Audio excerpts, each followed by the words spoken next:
ఒకరోజు శ్యామను ఒక పాము చిటికెన వేలుపై కాటు వేసింది. బాధ తీవ్రంగా ఉండి విషం శరీరం అంతా వ్యాపించి వెంటనే చచ్చిపోతానేమోనని ఎంతో భయపడ్డాడు.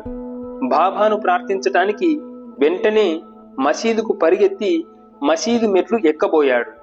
కానీ శ్యామను చూసి బాబా కోపంతో, ఓరి దుర్మార్గపు పూజారి, పైకి ఎక్కవద్దు, పైకి ఎక్కావంటే జాగ్రత్త అంటూ అరిచాడు.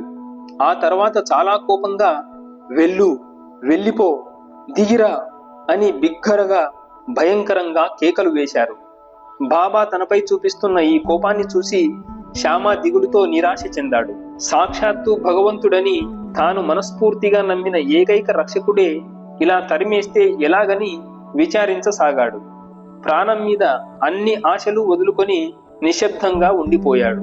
కొంతసేపటికి బాబా కోపం చల్లబడి మామూలు స్థితికి వచ్చిన తరువాత శ్యామ మసీదులోకి వెళ్లి బాబా ప్రక్కన కూర్చున్నప్పుడు బాబా శ్యామను ఓదార్చి ఏ విధమైన భయం అదుర్దపడకుండా ఇంటికి వెళ్లి విశ్రాంతి తీసుకోమని చెప్పారు.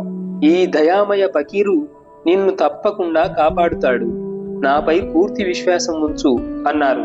బాబా మాటలే మంత్రంగా పనిచేసి విషాన్ని దించివేశాయి.